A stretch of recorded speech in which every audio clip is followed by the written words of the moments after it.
Well, hello, everybody. Good evening, good late evening, and welcome to another edition of the Missing Lynx Podcast. I'm your host, Andrew Dukowitz, beat reporter for ZoneCoverage. I cover the Minnesota Lynx and Minnesota Timberwolves, and we finally had it tonight. We finally had the rematch between the Minnesota Lynx and the Liberty that I think everyone from Lynx fans to Liberty fans to casual WNBA fans to literally anyone would probably agree that this should have happened months ago.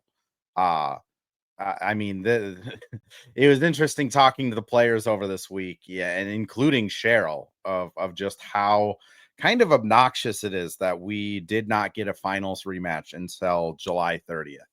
I mean, the NFL does it the first Thursday of the season. The NBA usually does it at like Christmas, at the very latest, I should say, at Christmas. And here in Minnesota and WNBA land, we have that first matchup coming on July 30th. And then the Lynx get to see the Liberty 3 games in a row coming up here at the beginning of August. Liberty get to see the Lynx. I think it's 3 out of 5 games. The Liberty schedule is terrible the rest of the season. We should just get that out of the way. But lot to cover here on the podcast tonight. We'll go through the post-game kind of press conferences. We'll do a quick recap of the game and touch on some of the highlights that I noticed from the players. And then if there is any fan questions, I would love this episode to be kind of a fan-focused episode, because I'll be honest, being in that arena tonight, that was the loudest I've heard that arena since the Liberty finals. I mean, almost 11,000 fans in attendance. It was loud from the second the whistle started for the game until it ended. There really wasn't any breaks in that noise either. It was everyone that was there showed out. So let's get to a quick ad read here first, and then we will get on with the show. Well, hello. Thank you, Livestream Andrew. This is Ad Read Andrew. And today we have Firehawk Construction and Remodeling, the presenting sponsor for the Missing Lynx podcast. Firehawk Construction and Remodeling strives to inspire people to follow their ideas, working with respect and understanding to create a quality, tailored result. Firehawk Construction and Remodeling, located in Blaine and serving in the North Metro area, is here to help you with your building and remodeling needs. I can say personally, thanks to Firehawk Construction and Remodeling, I have a beautiful deck in my backyard, and countless projects that I started, they finished. Get started on your new deck or remodel today by calling Isaac at 763-710-5686. And we're back. So Lynx against the Liberty. I think this was pretty much everything any fan could hope for. Obviously, Liberty fans may have wanted Brianna Stewart to play tonight, but unfortunately with that right knee injury, just, you know, there hasn't really been any timetable or explanation other than it's a right knee bone bruise. But from a Lynx standpoint, you got a almost full strength. Tosh Cloud was listed as questionable midway through the day, and, you know, illness, it sounded like. She looked pretty good to me tonight, but pretty close to full strength teams. Obviously, I will say Stewie, I do want to just drive this home. The Liberty not having Stewie does mean something. I mean, she is a MVP candidate every single year and one of the best players on the planet. Not having that caliber of player does mean something. But Lynx and Liberty in the first quarter kind of just traded body blows, ended up finishing 24 all. Liberty did jump out to a little bit of a lead in that first quarter, but the Lynx were able to fight back into it. And part of the reason they were able to fight back into it was because Fee was just sensational. She was scoring at all levels. She was able to get to the basket at will, and they kind of clawed their way back into it. The other person that was really good in the first quarter was Alanna Smith. She finished the game with 12 points. She had all 12 of those in the first half, but she was just making everything hard for Jaquel Jones. She was boxing out very well. She was trying to poke at passes. She was doing all of the things that we have grown accustomed to Lan doing. and it seemed to really be bothering the Liberty, which it's interesting for a player 4 inches smaller than Jones to be that kind of disruptive, but that's just what Land does. She gets in the way in every facet of the game. Second quarters, when it kind of the wheels kind of fell off for the Liberty, Fee just continued to kind of just get bucket after bucket. K-Mac was starting to hit. BC hit a 3. I mean, the defense the Lynx came with was just swarming and causing a lot of problems. They didn't force a ton of turnovers tonight, but the second quarters where the Lynx really started to create that space, and a lot of it was off of their defensive, forcing tough misses, really being pesky on the ball. Their ball pressure, for the most part, was really good as well. And Fee just kind of continued to dominate. I mean, I asked Cheryl about it after the game of just, how impressive was Fee tonight? And Cheryl kind of touched on it. If they were taking away Fee's kind of right-hand spin, she would do a drop step. If they took away the inside, Fee would shoot it from outside. If they took away the outside, Fee would drive and get a layup. If they took Fee out of the play completely, she would run a pick and roll with Court and get the ball under the basket and then hit a tough contested 2. I mean, she was really just awesome in the first half. The second half, the Liberty kind of figured some things out. In all honesty, they started to just kind of throw everything at the wall. I guess if I'd have to say like what their game plan appeared to be, it was, we are not losing to Napheesa Collier at all costs. If Fee would get it up top and try to drive, they would crash both corners into the paint to prevent it. When Fee was looking for like a pick and fade, almost both defenders off a pick and roll would pair with Fee. I mean, it was just objectively so much harder for Fee to get anything going in that second half. And because of that, it fell on more of the role players. Alanna Smith also, unfortunately, kind of fell off in the second half. She was a perfect 5 for 5 for 12 in the first, 0 for 2 in the second. But we saw Jessica Shepard get really good minutes in the third quarter. We saw Kayla McBride really start to hit shots in the third quarter. Courtney Williams, we will talk on her in depth, but she was still trying to get things going. BC was really active, and the Lynx kind of limped out of that third quarter. They scored just 17 in the quarter. That being said, their defense was awesome. They were really limiting Jones inside. They were really trying to force everything to be hard out on the perimeters, and they only gave up 20. The fourth quarter then started, and it was kind of just a race. The Lynx seemed to really prioritize getting Fee back involved, and she started to kind of enforce her will and flex her muscles in the game again. And as that kind of occurred, the Liberty also got hot. Sabrina started hitting shots from everywhere. Marine hit a really clutch 3, kind of falling down, and the Liberty ended up crawling all the way back into this game, making it a 4-point game before the Lynx kind of closed the door on them for good. And that's where I want to bring up Courtney Williams. Court, objectively, 1 of 13, not a good court shooting night. Courtney Williams, one of the things I really admire about her is even when she's struggling that bad, she is going to keep shooting the ball.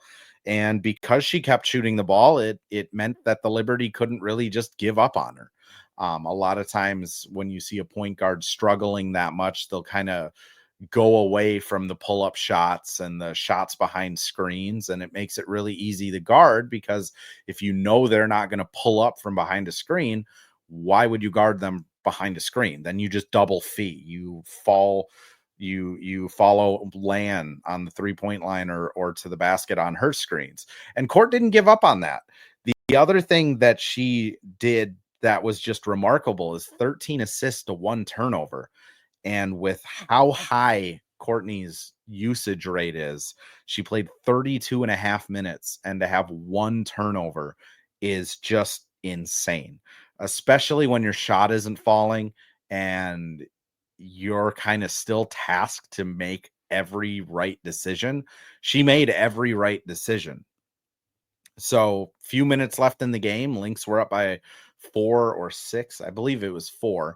And Courtney Williams came down with her 9th rebound, which is also insane for a 5'6" point guard to be bringing down 9 rebounds.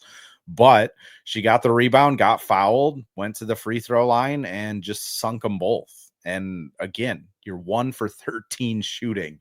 And then you have 2 of the most crucial free throws of the game to make, and she just went to the line and hit them both. I asked Cheryl about that after the game, and Cheryl, in typical Cheryl fashion, said that yes, that was some growth, but at the same time, Courtney is still not going to be in the front court on clutch time possessions. She gets to stay in the back court, and K-Mac and Fee will be in the front court as the first to touch the ball. Teresa says, very impressive, Courtney. Agree. Like, her game was, quite frankly, I mean, Fee, I think, rightfully deserves a lot of praise. So does K-Mac, Lan, BC.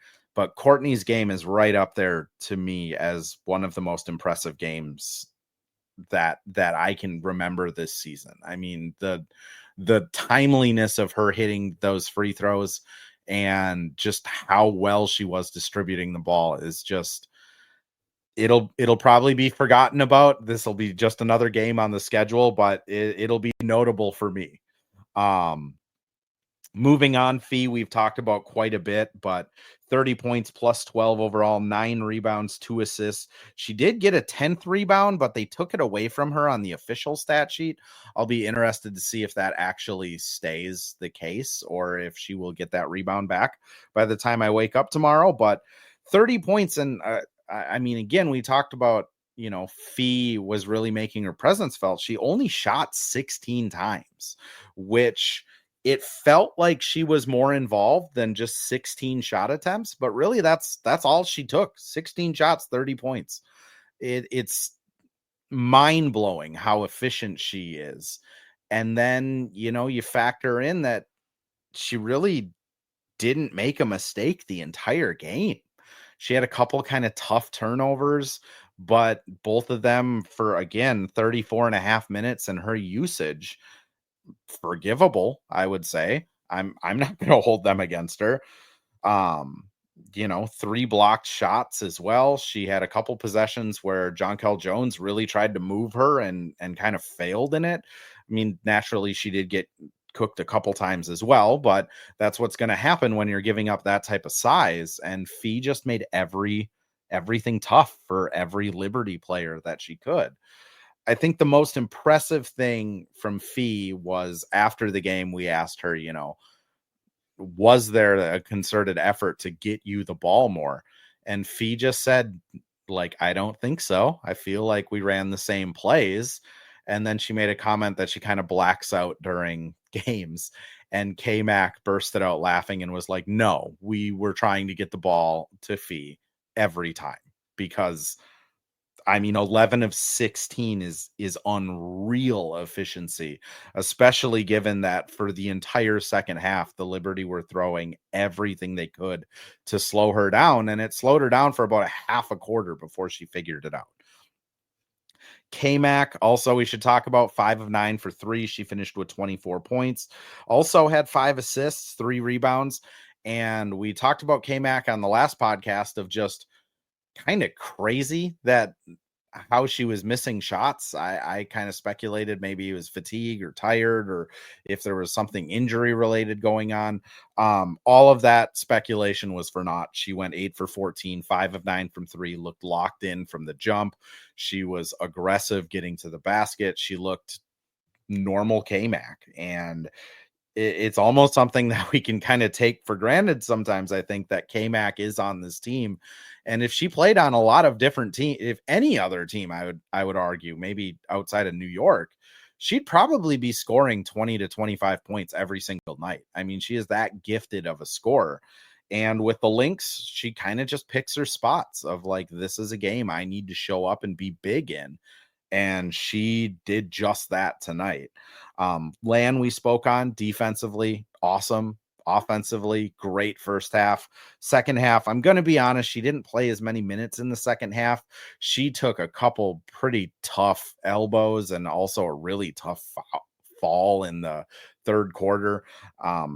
Made sense that she didn't play as many minutes in the third and fourth quarter after that fall, but still phenomenal game for Lan. And then BC, 3 of 9 from the field, 3 of 8 from 3, 10 points. She hit 2 of the biggest 3-pointers in the game in that fourth quarter, confident, in rhythm, coming from the corner. She also 6 rebounds, which I could tell almost from the jump that something was different offensively. BC was just every single possession crashing hard from the corners to get offensive rebounds. And she normally crashes, but it was notably different how hard she was crashing in from the corners. And defensively, she was awesome. I had no notes. She was matched up either on Anescu or Cloud for most of the game. Sabrina got her points, obviously finishing with 31, 11 of 20 shooting, but every one of those were hard. BC made Sab's life terrible. K-Mac, when K-Mac was the primary guard on her, made her life tough. And that's all you can do. MB mentions here, Lan is so underrated in the league. And then also Ryan mentions that they played like a team today. Completely agree with both of those. I mean, Lan, it's so interesting with the Lynx because I think about it often of like, what would these players look like on other teams, right? And if Lan's on another team, I don't know if she succeeds to the same way she is on the Lynx, because the Lynx and Cheryl, for that matter, have really embraced everything she does, from being that undersized 5 to being really good at stripping entry passes, rebounding, 3-point shooting, pick and fades. They've really made Lan into this integral piece that I think if you just took Lan out and put her on like Phoenix, I don't think Lan would be as effective because she's such a unique player. And I kind of feel that way with like BC. I feel that way with Shep. I feel that way with, I mean, Diamond, I think would be successful somewhere other than here because she'd get minutes, but I think the Lynx use Diamond really smart as well. Court, obviously, the Lynx turned her into a pure point guard. I don't know if she could do that in other teams. And K-Mac, I think, would score more points, but I don't know if those would be as much related to winning as her points are here with Minnesota. It's such an interesting team because they all just fit, and they all fit perfectly to the point where it is, this offseason when the entire league is going to be a free agent almost. Are any of these gals going to leave? I just covering the team kind of think it would be hard for any of them to leave. They are really glued together and they play so well together. Looking at the bench, I thought Shep's 16 and a half minutes were great. T hit 8 in a row in the fourth quarter on a heater.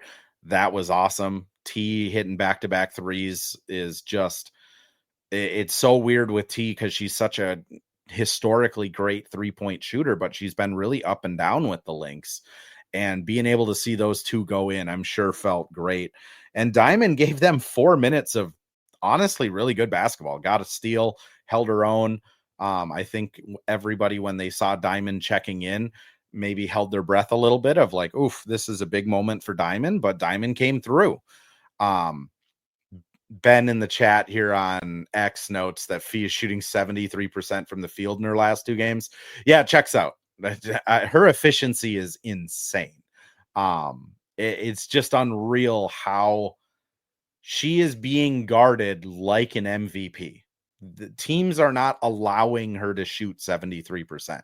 They are double teaming her. They are sending help from the corners. They are crashing on her. They are doubling off of pick and rolls. And it just doesn't matter. I mean, Fee, if she notices someone is tired, she's going to drive right at him and score. If she notices that someone's out of position, she's going to go right at them and score. If they cut off something that she was looking to go to, she's 2 steps ahead and does a drop step and scores. It's almost like a cheat code having Fee on this team. I am going to run one more ad break, and then I do see a question in the chat here from Ryan. I'll answer that, and then I'm going to just open it up. If anyone has any questions on this lovely almost Thursday morning, I am more than happy to answer some. And if not, we'll wrap the pod, and I'll be back on, oh gosh, Friday. I believe the next game is Friday. Now I have to look at the schedule. Saturday. I will be back on Saturday with another one of these. So let's go to the ad first. And we're back with another ad read. This time for Pence Homes, the presenting sponsor of Hitting the Hardwood Network. From the best tools and technology to transparency throughout the entire process, Nate Pence and the Pence Homes team is the top choice for buyers, sellers, and is proud to support you and your home ownership goals. Get started today by calling 612-308-1122 or by emailing info@pencehomes.com. .com. At some point I will record that and add the com. We'll see. Ryan asks here, do you think Diamond Miller will stay on the team? I don't know. I think if you are looking at what the Lynx could trade for, right? If they, let's say they sign Yvonne through the rest of the season after a couple 7 days, and that's one roster spot. And then they have one more roster spot open. They have Carly's contract that they could trade, and you could put Diamond's contract in there. That gets them to about 200,000 in salary that they could trade for. And there's not a lot of players in the league that make over 200,000. So I think if Diamond gets traded, it's going to be for a home run swing, for a, we are this close to the championship, we got to get this thing won this season type of swing. I don't know who that would be. I am actually, shameless plug, going to be popping on the Lynx happy hour with Terry Horstman tomorrow, and we're going to talk trades. So I'll be doing some homework tonight to pick some targets.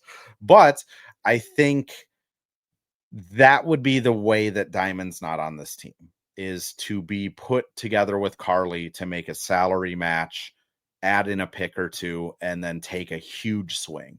If they are not going to take a huge swing and they just use the Carly salary and a pick to bring someone in, that's also a likely outcome.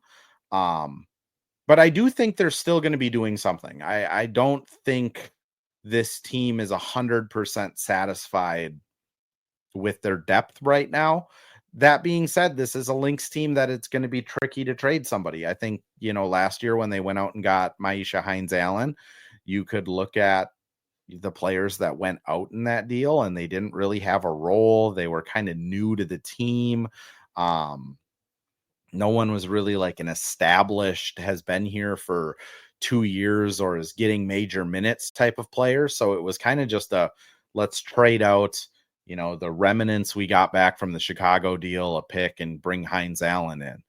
This year, anyone that they would trade, I think, would be a risk to disrupt that chemistry. I think Diamond is so well liked on the team that I worry about that. I also think Carly is really well liked. I mean, she played with BC over the offseason. She's played with Yvonne. The teammates genuinely like her. It's going to be interesting because if they do make that trade, that'll be kind of the first thing I think of is, I wonder if teammates are going to take this hard. But that being said, it is a business. MB says, thoughts on the Anderson pickup. Will she stay longer than 7 days? I believe so. I think they are going to sign her to another 7-day contract after this first one ends, and then they will probably sign her for the rest of the season. The reason I think it'll probably be another 7-day after this is because the longer they can push out the signing date, they can save a couple $1,000s on their salary cap in that hypothetical trade.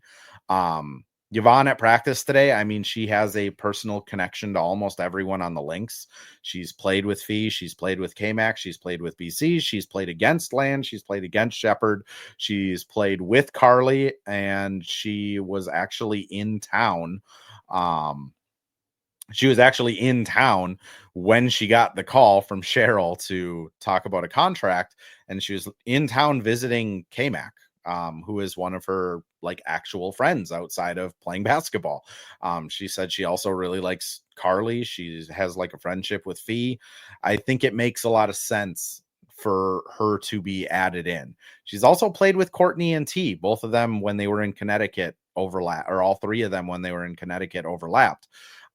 So it's a nice, if you want to bring in another point guard for depth, but you don't want to like ruffle any feathers or disrupt the rotation that Courtney and T might have and their chemistry, makes a lot of sense to bring in, a veteran player that's played overseas for the last few seasons, that's has a relationship with them and everybody else on the team. So I do think she will be back. Ben says, just an FYI, trade deadline is August 7th. What, that puts us at almost a little over a week out, 8 days out. So we'll see. We'll see what they end up doing. Teresa also asks here about Lan. What do you attribute Lan's success, teamwork, cohesion? Lan, I think, is a beneficiary of the Lynx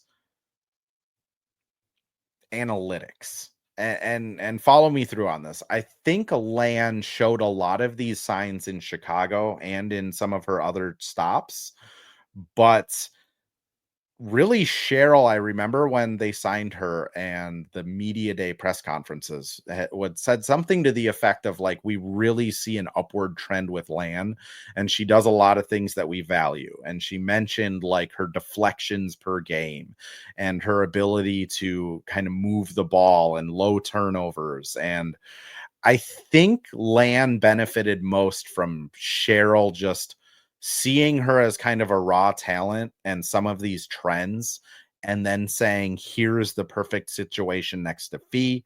We're going to bring in Courtney, who has a relationship with you from Chicago. We're going to put you next to KMAC and BC on the wings, who are lockdown defenders and can help kind of divert some of that stress that comes out of center. And frankly, Lan does a lot of pick and fades to get out to the 3-point line and shoot, which I don't know if other teams would embrace that as much. I mean, obviously, when you're playing next to Fee, that's just a natural benefit as well. Your defense is going to look better. Your offense is going to look better. But I really think the thing she has benefited most from here is just being on the Lynx. I think Cheryl, Rebecca Brunson really saw something in her and felt like they could unlock something. Any other questions before we wrap up? I am going to just kind of briefly preview the next game here, which is on Saturday, August 2nd against the Aces. My assumption is the Aces are going to want a little bit of revenge after kind of the smackdown they had here in Minnesota, but we shall see. This is also an Aces team that's just really weird. I mean, Asia Wilson is on a team that might finish with a losing record. That's tough. I never thought we'd be talking about an Asia Wilson led team that could miss the playoffs, but that's kind of where the Aces are.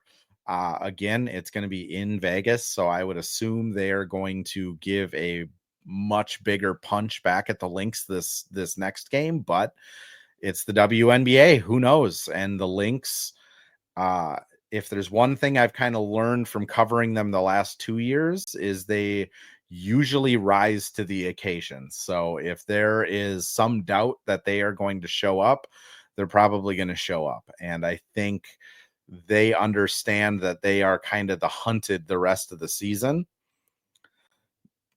And quite frankly, I think they like that. So without any other questions coming in, I'm just going to say thank you to the 160-ish people that have swung by on Twitter and YouTube. And thanks to the 3 in the live now, but the 20 or so people that have swung through on TikTok. This is still a new podcast. It's still growing. I'm just excited to be doing this and giving back to the fans here because you guys are unreal, especially in that arena tonight. I will be back, like I said, on Saturday after that Aces game. And if you came in late to this podcast, it will be published up on Spotify tomorrow morning. Still tomorrow morning. We're still on Wednesday here. Tomorrow morning at 7 a.m. So thank you, everyone. And until next time, go Lynx.